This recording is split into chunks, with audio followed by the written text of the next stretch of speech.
તો વિદ્યાર્થી મિત્રો, આપણે ગયા લેક્ચર દરમિયાન વાત કરી હતી કે અમુક એશિયા ખંડના રાષ્ટ્રો તો અમુક આફ્રિકા ખંડના રાષ્ટ્રો એ બીજા વિશ્વયુદ્ધ દરમિયાન એમ કહી શકાય કે અમુક સમયે એટલે કે બીજા વિશ્વયુદ્ધના અંત પછી એ સ્વતંત્ર થવા લાગ્યા હતા. હવે આપણે આ લેક્ચરમાં બિનજોડાણવાદી ચળવળ એના વિશે ચર્ચા કરીશું. તો આવો સમજીએ.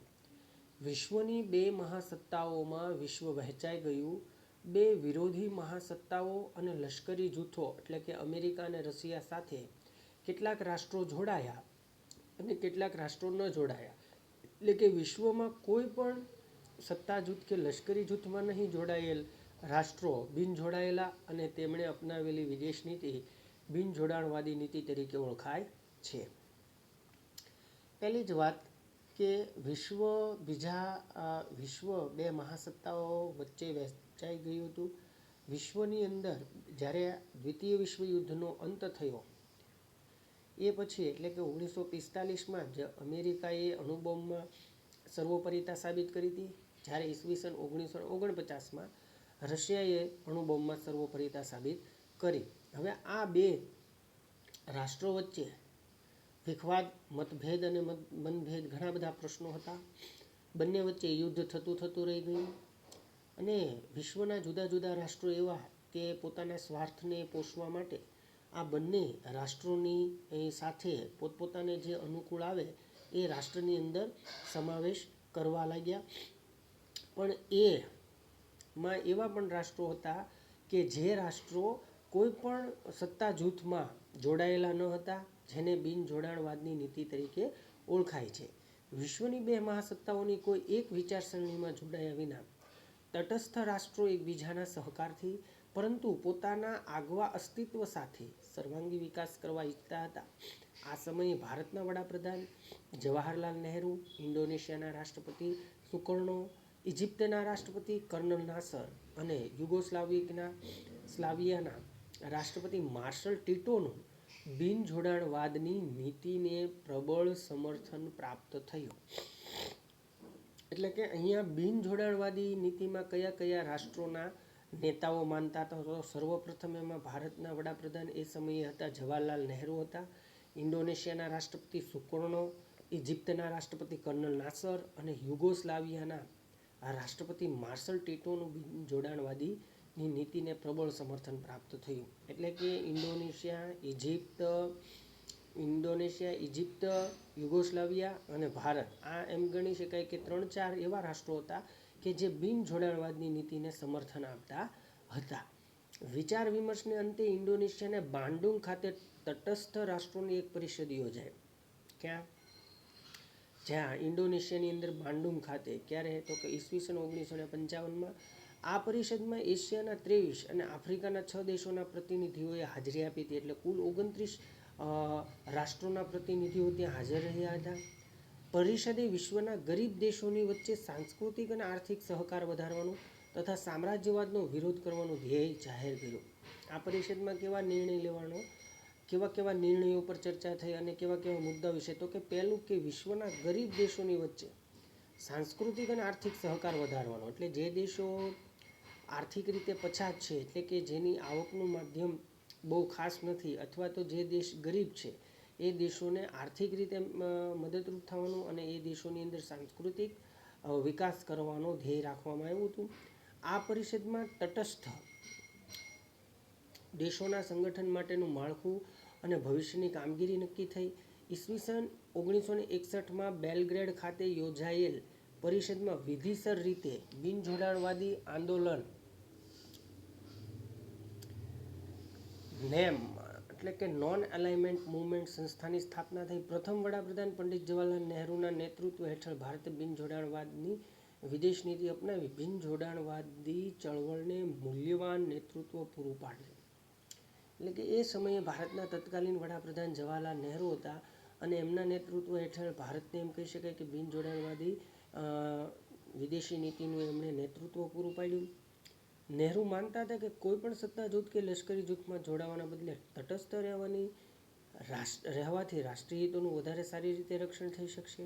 ભારતની એ માન્યતા રહી છે કે વિશ્વના બે હરીફ સત્તા જૂથો લશ્કરી જોડાણોમાં વિભાજન વિશ્વ શાંતિ માટે ખતરારૂપ અને આંતરરાષ્ટ્રીય સહકાર માટે હાનિકારક છે.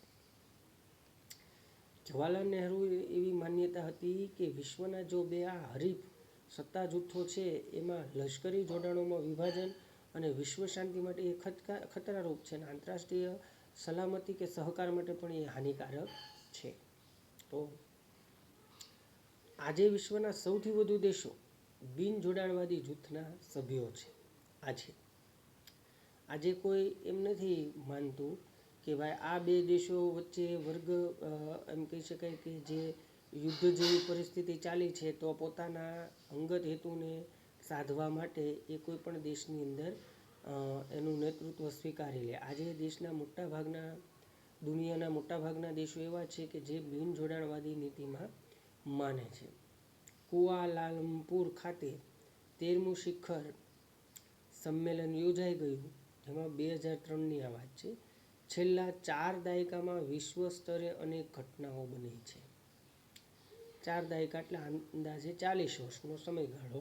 સોવિયત સંઘનું વિઘટન થતાં રશિયાનું વર્ચસ્વ ઘટ્યું છે. સોવિયત સંઘનું વિઘટન થયું એટલે કે જે રશિયા પ્રબળ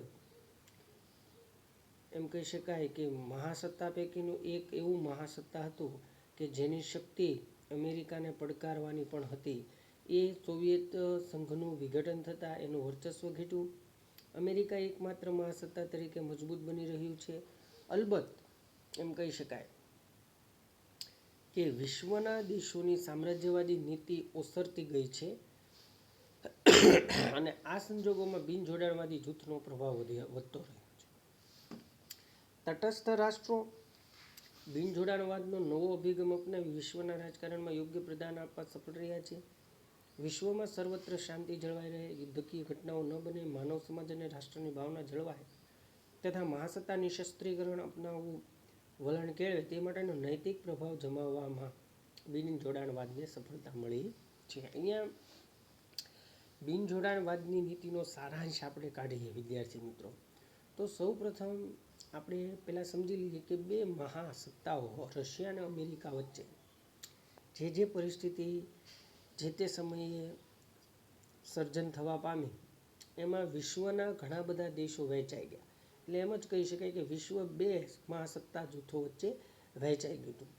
પણ વિશ્વના અમુક દેશો એવા પણ હતા કે જેમણે આ મહાસત્તાઓ વચ્ચે એમ કહી શકાય કે એમની વચ્ચે એમનું નેતૃત્વ સ્વીકારવાનું પસંદ ન કર્યું અને એણે બિન જોડાણવાદની નીતિ અપનાવી. જેમાં ખાસ કરીને કોણ હતું તો કે એક ભારત, 2 યુગોસ્લાવિયા, ઇન્ડોનેશિયા અને ઇજિપ્ત. આ 4 રાષ્ટ્રોના નેતાઓને એ વાત સમજાણી હતી કે ભાઈ બિન જોડાણવાદની નીતિ અપનાવવાથી આપણે આપણા રાષ્ટ્રના જે ધ્યેયો છે બરાબર અને એનું ગૌરવ જાળવી શકશું, રાષ્ટ્રીય ભાવના વિકસાવી શકશું, કેળવી શકશું. ત્યારબાદ ઇન્ડોનેશિયામાં બાન્ડુંગ ખાતે એક પરિષદ યોજાય છે 1955માં, જેમાં આ 4 દેશો ઉપરાંત વિશ્વના એમ કરીને એટલે કે એશિયા ખંડના 23 દેશો અને આફ્રિકા ખંડના 6 દેશોના નેતાઓ પ્રતિનિધિત્વ કરવા આવે છે.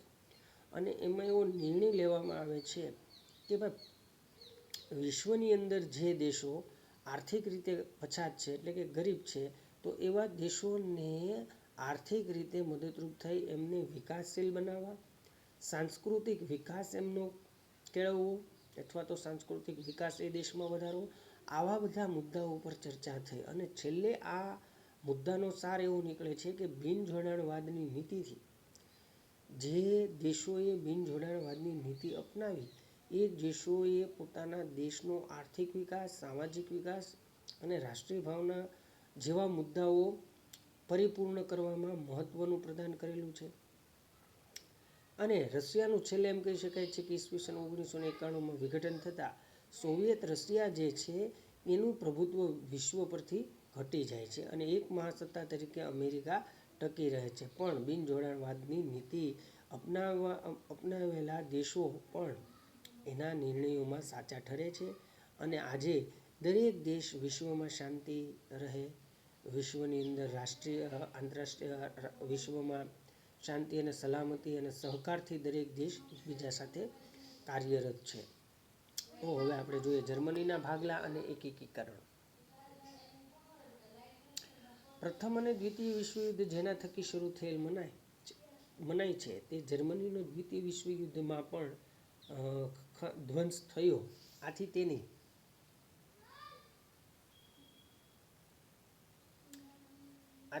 તેની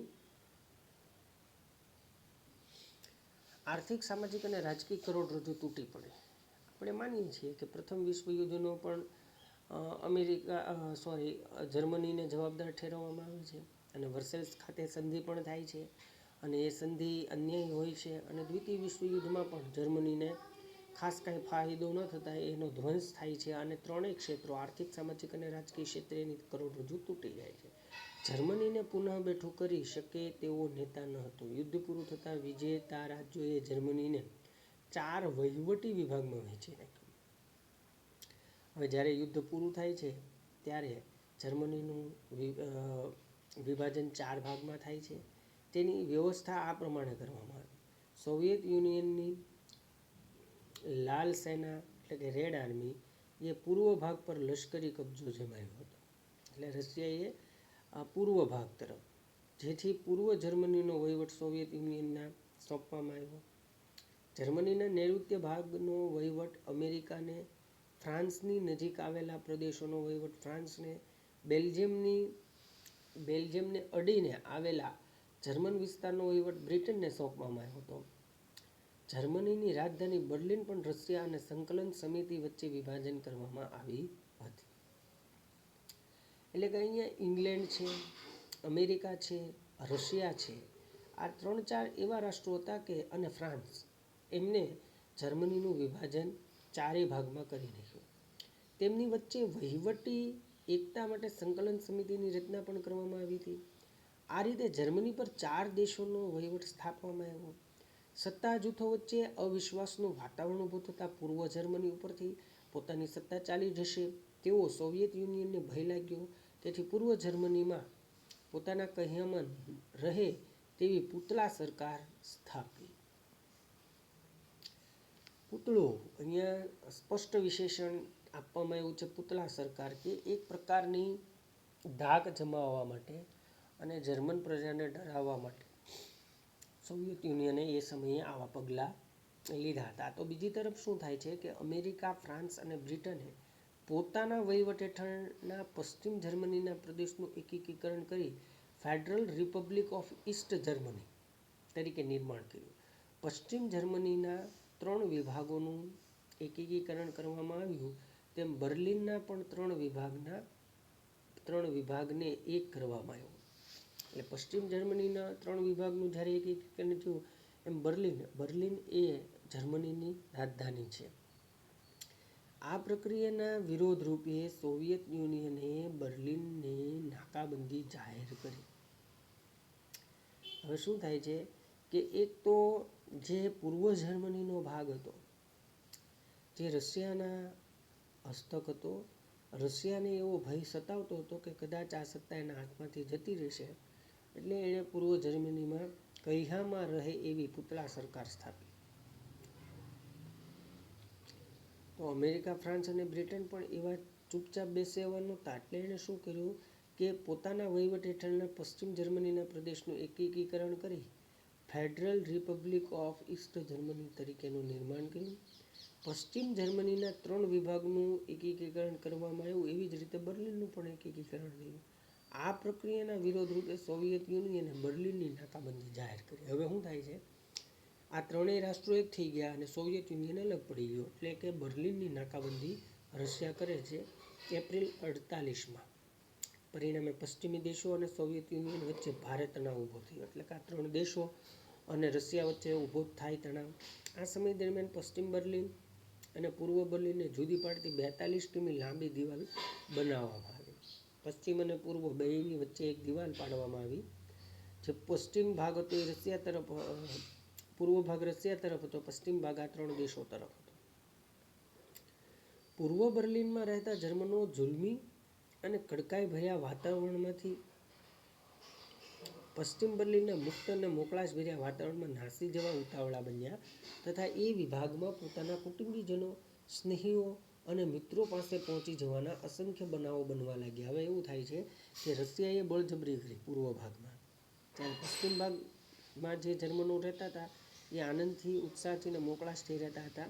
એટલે બેયની વચ્ચે જે દિવાલ બનાવવામાં આવી એ ઘણીવાર કૂદી જવાના પ્રયાસો થતા, ભાગી જવાના પ્રયાસો થતા, આવું બધું વાતાવરણ ત્યાં સર્જાય છે. લોકો દિવાલ ઠેકીને કે જળમાર્ગે તરીને પશ્ચિમ બર્લિનમાં જવા મરણીય પ્રયાસો કરતા. પૂર્વ જર્મનીની સામ્યવાદી સરકાર નાસી જવાના પ્રયાસ કરતા લોકોને ગોળીથી ઠાર કરવા જેવા ક્રૂરતાભર્યા પગલાં લેતી. આમાં ઘણા લોકોએ જાન ગુમાવ્યા. ત્યાર પછીના 4.5 દાયકાના સમયમાં પશ્ચિમ જર્મનીએ ખૂબ જ વિકાસ કર્યો. તેણે આર્થિક અને અન્ય ક્ષેત્રોમાં સિદ્ધિ પ્રાપ્ત કરી જે જર્મન ચમત્કાર તરીકે ઓળખાય છે.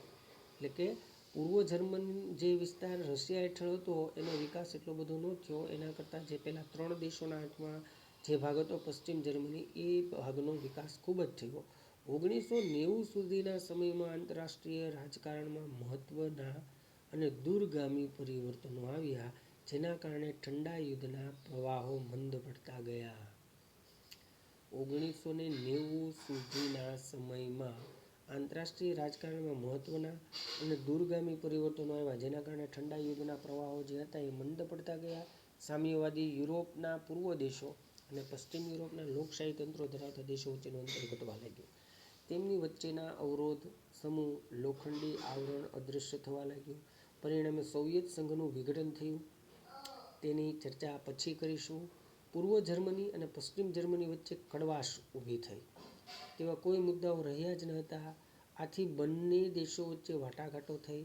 પરિણામે બંને જર્મનીનું એકીકરણ થયું 3 ઓક્ટોબર 1990માં.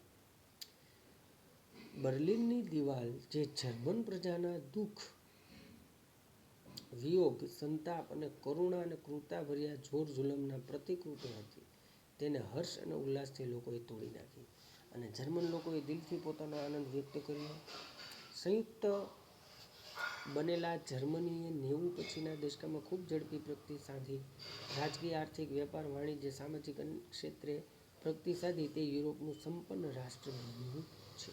હવે સોવિયત રશિયાનું વિઘટન, એ મુદ્દો આપણે એક છેલ્લો સમજી લઈએ. બરાબર, એટલે આપણે આ પ્રકરણની અંદર સોવિયત યુનિયન એટલે કે રશિયાનું વિઘટન કેમ થયું, આપણે જાણ્યું કે પૂર્વ જર્મની પશ્ચિમ જર્મની વચ્ચે ઘણો તણાવ ચાલતો હતો અને છેલ્લે પશ્ચિમ જર્મનીનો વિકાસ થયો અને કાળક્રમે હવે બે દેશો વચ્ચે એવા મુદ્દા નહોતા એટલે દિવાલ તોડી અને બંને દેશમાં એક થઈ ગયા જે ભાગલા રૂપે હતા. એ 20મી સદીના છેલ્લા દાયકા દરમિયાન સોવિયત યુનિયનના પ્રમુખ ગોર્બાચોવની ઉદારમતવાદી નીતિને કારણે રશિયાની વિચારસરણીમાં આવેલા પરિવર્તનથી રશિયાનું વિભાજન થયું.